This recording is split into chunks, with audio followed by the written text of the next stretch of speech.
San Juan Crisóstomo, obispo y doctor de la Iglesia. 344 a 407. Patriarca de Constantinopla. 27 enero. El hombre de la palabra sublime como fulgurante espada, que salvó a Antioquía, desarmó a los jefes bárbaros y dominó a los reyes y a los tiranos, fue hijo de un guerrero. Su padre tenía a sus órdenes la caballería de Siria, su madre, tipo de la mujer fuerte, es la que, viuda a los 20 años, hacía exclamar al retórico Libanio: dioses de la Grecia, ¿qué mujeres hay entre los cristianos? Fue este sofista, pagano empedernido, amigo fiel de Juliano el apóstata, el que vio los primeros pasos del joven por el mundo de las letras.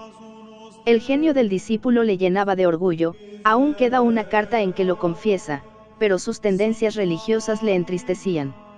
Ay, decía poco antes de morir, hubiera dejado a ese muchacho al frente de mi escuela, pero los cristianos me lo han arrebatado.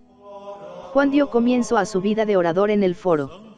Tenía 20 años cuando sus conciudadanos empezaban a compararle con Demóstenes.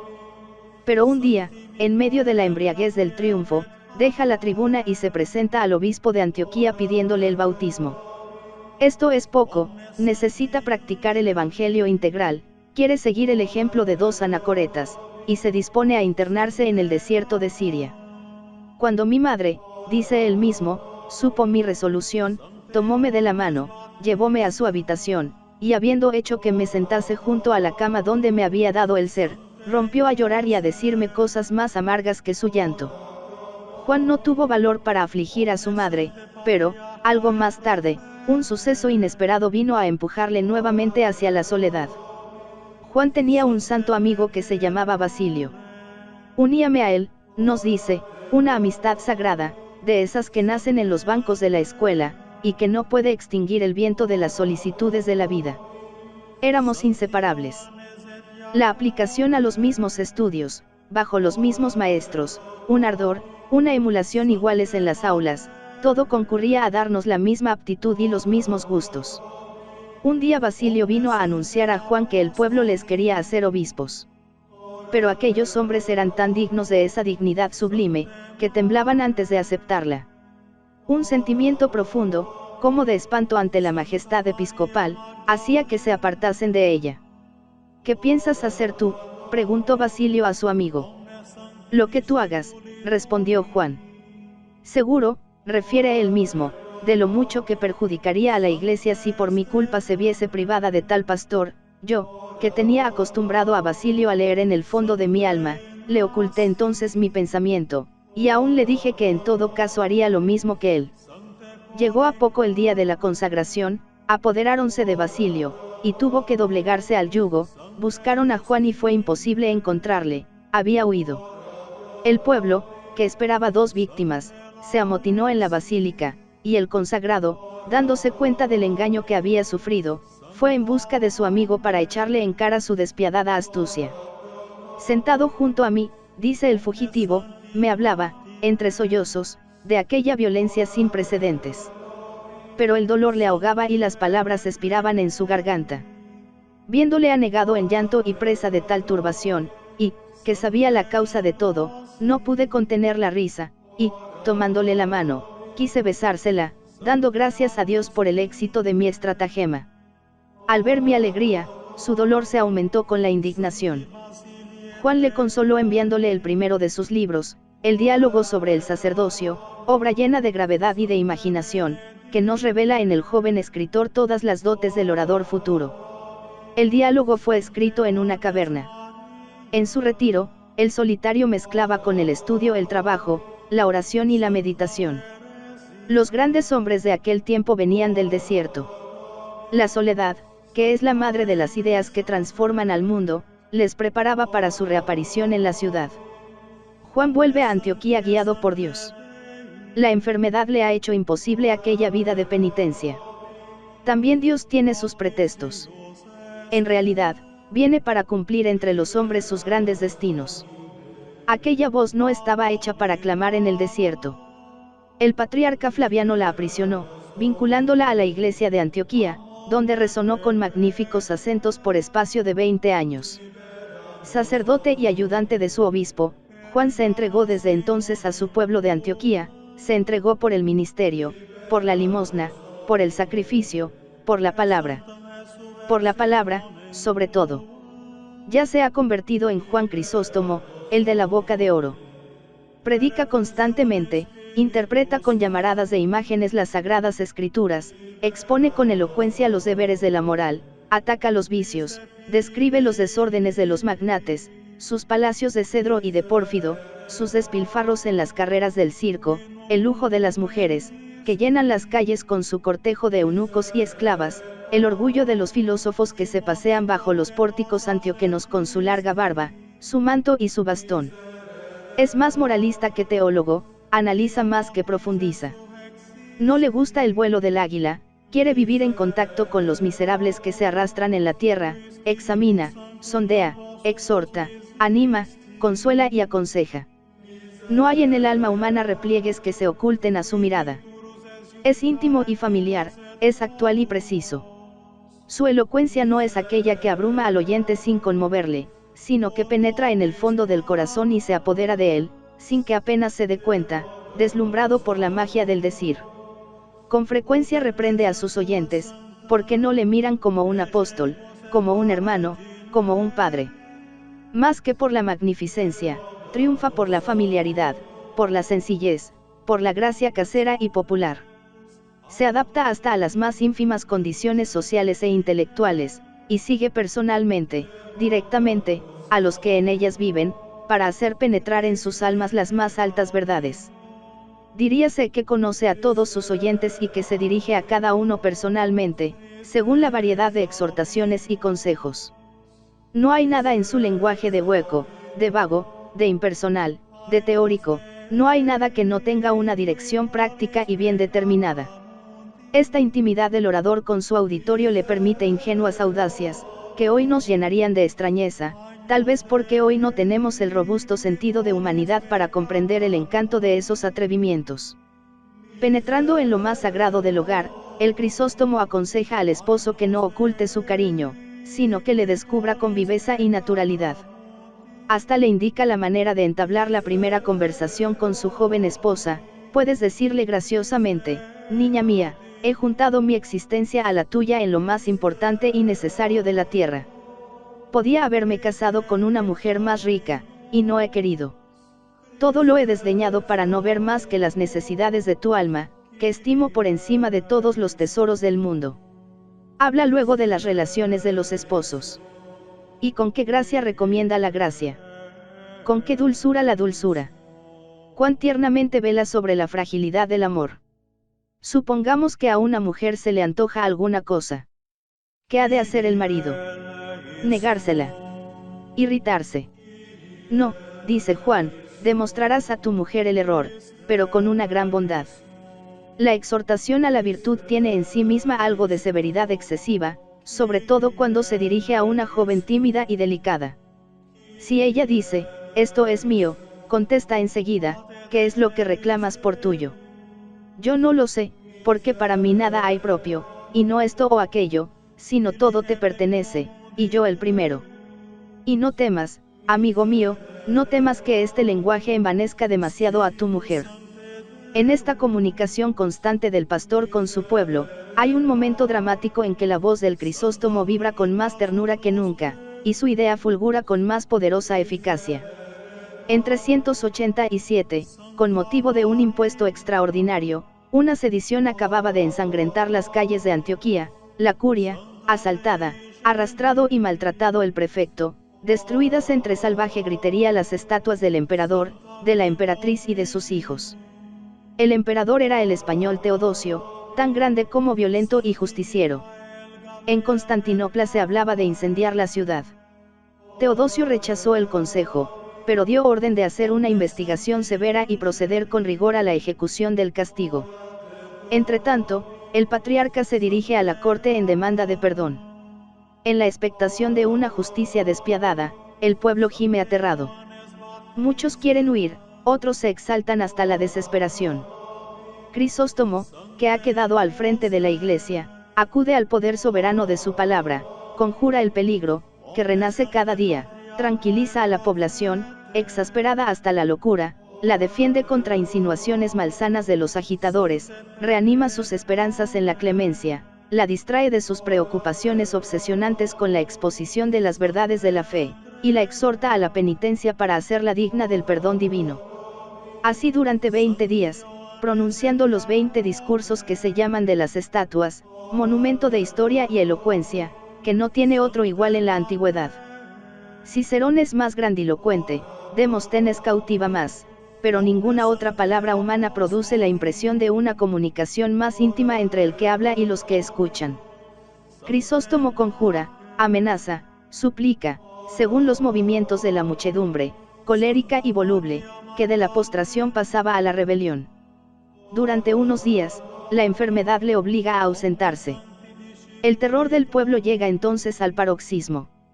Solo la intervención de un magistrado pagano puede contener el movimiento irreflexivo. Cuando el presbítero reaparece en la tribuna de la iglesia, sus primeras palabras son estas: me sonrojo de vergüenza al pensar que ha sido necesaria la palabra de un infiel para reanimar el valor de los cristianos. Al fin, Flaviano llegó con la más completa amnistía. La crisis solo había servido para estrechar más el alma del Crisóstomo con la del pueblo. La simpatía entre ambos es tal desde entonces, que el uno va a tener autoridad para decirlo todo, y el otro disposición para escucharlo todo. La elocuencia del orador se extiende por todo el oriente, los sofistas paganos vienen a oírle desde lejanas tierras, los judíos se apiñan en torno a su cátedra. San Juan Crisóstomo, obispo y doctor de la Iglesia, no obstante, él es siempre el predicador del Evangelio, el amigo, el consolador y el confesor. A veces creemos oírle hablar en el foro, pero pronto el celo de la casa de Dios le arrebata. Combina la acción del tribuno y del director de conciencia. No calla ni disimula. Predica durante lustros enteros, casi sin interrupción, combatiendo todas las debilidades y todas las supersticiones. Domina por la imaginación más que por el raciocinio, más por la pasión que por la lógica, más por la figura que por el argumento. Es un oriental que comprende la psicología oriental. Lo que le importa es mover, inspirar el deseo de la virtud. Cuando el público aplaude, él se interrumpe diciendo: ¿de qué sirven vuestras alabanzas, si no veo el progreso de vuestra virtud? ¿Perdería acaso algo con vuestro silencio, si viese que crece vuestra piedad? Exhortando, particularmente la limosna, no ha habido orador que le haya igualado en fuerza persuasiva. Un día empezó su homilía con estas palabras: vengo hoy para comunicaros una embajada. Y no es un decreto del Senado lo que me envía, sino el espectáculo de los más crueles sufrimientos. Cuando atravesaba la plaza, he visto yaciendo en tierra los desgraciados que tiritaban de frío y padecían hambre. Sigue la pintura desgarradora de la miseria, y, como contraste, la descripción del palacio opulento, con los jardines olorosos, las fuentes elegantes y los pórticos frescos y sombreados, y el recuerdo de las telas bordadas, los vestidos suntuosos, que se llevan al ágora para que sean la admiración de las gentes, y los calzados de seda, que los jóvenes cuidaban de tal modo, que en los momentos de impaciencia familiar solía decirse: es preferible que los colguéis de vuestro cuello. En 397 cambia de rumbo la vida del presbítero antioqueno y su elocuencia empieza a revelarnos un aspecto nuevo.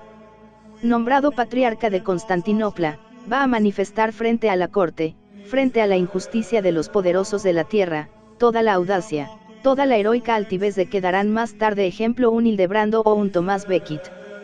La situación en que a la sazón se encuentra el imperio, parece el marco providencial para presentárnoslo con toda su grandeza. No obstante, en el Bósforo, lo mismo que en el Orontes, es siempre el hombre sencillo, el consejero íntimo y tierno. El pueblo le rodeaba con un entusiasmo que rayaba en la idolatría. Amaba hasta sus censuras y sus reproches indignados. Los vicios asiáticos se agravaban allí con la presencia de una corte afeminada y de un emperador, Arcadio, que no aparecía en público sino rodeado de un cortejo de guardias que llevaban vestidos de seda, escudos y lanzas de oro, adornado de ricos brazaletes, de pendientes y diademas de diamantes, de sandalias de una riqueza escandalosa, sentado en un carro que arrastraban mulas blancas y estaba revestido de láminas de oro y de piedras preciosas. El Crisóstomo exhortaba a moderar estos despilfarros, tronaba contra los juegos del circo, reprimía la licencia hipócrita de ciertos sacerdotes que guardaban en sus casas vírgenes consagradas a Dios con el nombre de hermanas espirituales, anatematizaba las escenas infames de los teatros, atacaba el afeminamiento de los magnates, condenaba la ociosidad del pueblo, y todos los vicios se encontraban frente a la protesta vibrante de su palabra apostólica. Pocas cosas hay más grandes en la historia humana que esta actitud del gran patriarca ante la corrupción de un mundo decadente, ante el emperador y ante el imperio. Pero cuando Juan entró en Constantinopla, más que el emperador, mandaba el ambicioso Eutropio. Este eunuco, este esclavo, convertido en cónsul, amenazaba ya eclipsar a la emperatriz. Él proveía los cargos y deponía a los gobernadores. Desterraba, confiscaba, asesinaba. Su codicia entregaba las provincias al mejor postor. Hubo quien compró la de Siria por las alhajas de su mujer. Lo noble, lo rico, lo honrado que aún quedaba en el imperio iba a parar a las montañas del Cáucaso o a las arenas de Libia. Allí murió, víctima del puñal, el cónsul Primacio, vencedor de los godos y amigo de Teodosio. Pero Primacio tenía un hijo, y también se le mató. Había que inmolar también a la viuda, pero ella se refugió al pie de los altares e invocó el derecho de asilo. Eutropio reclamó a la víctima, pero se encontró frente a frente con el patriarca. Tuvo que retroceder. Sigue la abolición del derecho de asilo.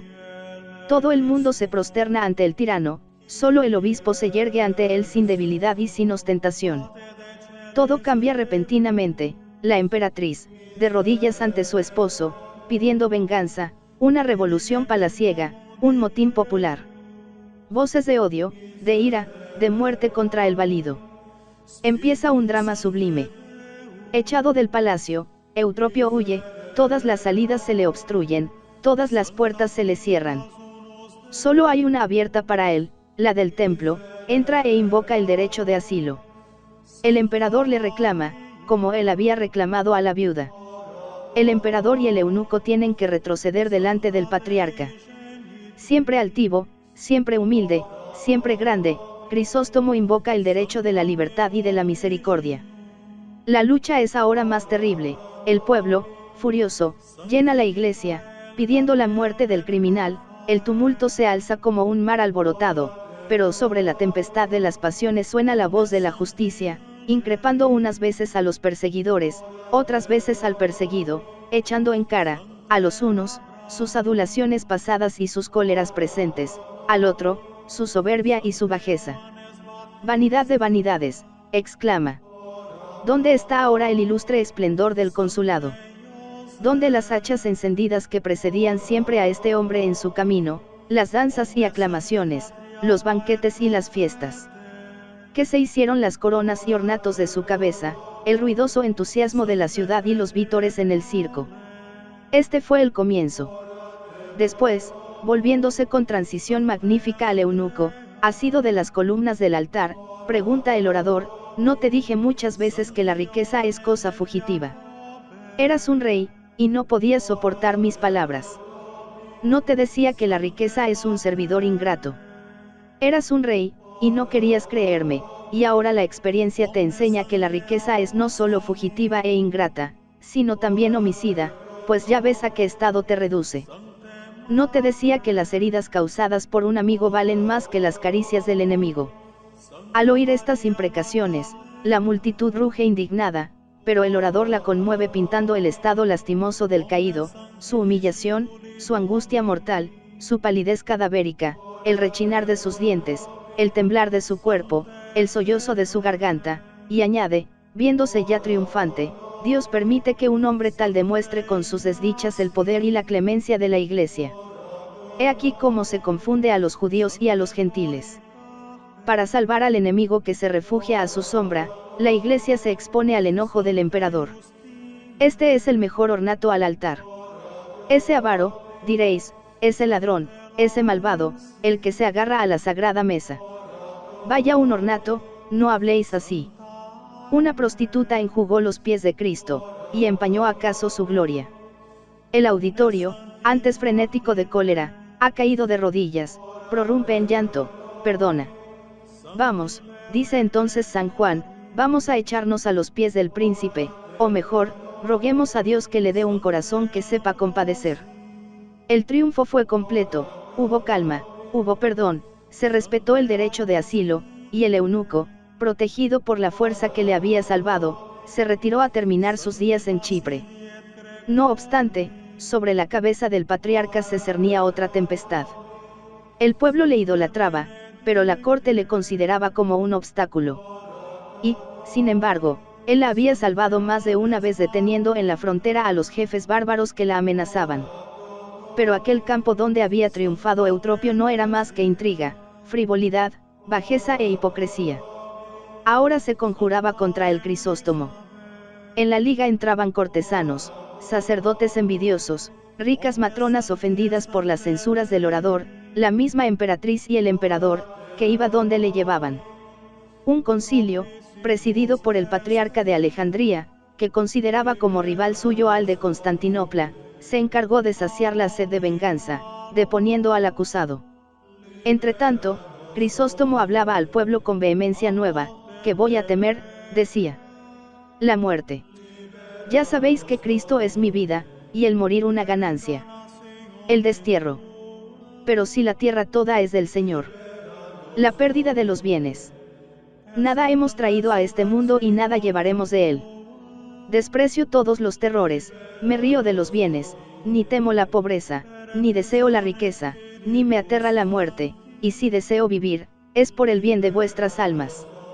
Y añadía, terminando su arenga con unas palabras que fueron consideradas como una alusión a la emperatriz: pero sabéis, amigos míos, la verdadera causa de mi ruina. Es que no he tenido en mi casa ricos tapices, ni me he puesto vestidos de oro y de seda, ni he halagado la molicie y la sensualidad de las gentes. Algo queda aún de la raza de Jezabel, y la gracia combate todavía en favor de Elías. Herodías sigue pidiendo la cabeza de Juan, y por eso danza. Hubieran deseado la cabeza, pero tuvieron que contentarse con el destierro. Juan fue arrebatado y arrojado en un navío. Era de noche, pero la población entera lo despidió llorando. Al día siguiente hubo un temblor de tierra, que fue considerado como un signo de cólera divina. La emperatriz era muy supersticiosa, y se apresuró a llamar al desterrado.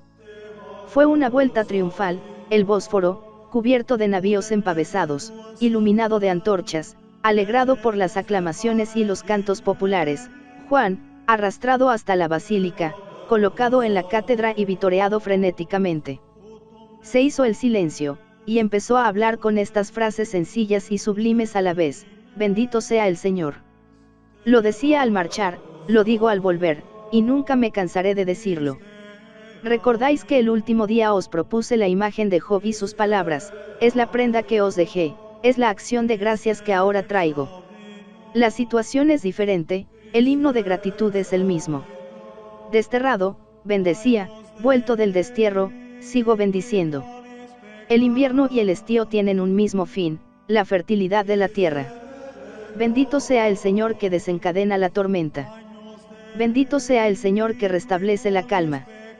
La reconciliación no podía ser duradera, mejor dicho, no había habido reconciliación. Eudosía pensaba en su derrota, y, para consolarla, los cortesanos imaginaron una gran fiesta en su honor. Se le erigió una estatua de plata, se la inauguró solemnemente, hubo juegos, cantos, danzas y libaciones. Todo con exceso. Crisóstomo censura aquella fiesta profana, y esto fue el pretexto del nuevo rompimiento. 80 obispos se reunieron en concilio. La elocuencia del patriarca se equilibraba con el poder imperial. 40 obispos le defendían, otros 40 le condenaban. A la de estos unió su autoridad el emperador con un decreto de destierro. El pueblo defendía a su pastor; como las iglesias estaban tomadas por la fuerza, la asamblea religiosa celebróse en los baños públicos. Entraron los soldados, corrió la sangre, y el patriarca fue llevado a la frontera de Armenia. Relegado en una mísera aldea, sigue siendo el Crisóstomo. Entra en contacto con las hordas errantes de la región, les dice las cosas que él solo sabía decir, y las trae a la fe. El tugurio del cautivo se convierte en centro de vida cristiana. Llegan diputaciones de obispos, legiones de anacoretas, saludos y felicitaciones de Oriente y Occidente. Crisóstomo mantiene correspondencia con todas las iglesias: Jerusalén, Cesarea, Adona, Corinto, Roma, Cartago, Milán, Aquilea. Exhorta, aconseja, vigila las misiones que algo antes había organizado entre los godos, los árabes y los persas. Sus cartas son elocuentes como sus discursos. No hay en ellas ni asomo de odio, ni ráfaga de desaliento. Sabe que el obispo de Roma trabaja por rehabilitarle, y él escribe al Papa Inocencio: el cuerpo habita en un punto del mundo, pero la caridad está en todas partes. Aunque separado por tantas tierras, estoy al lado de vuestra santidad.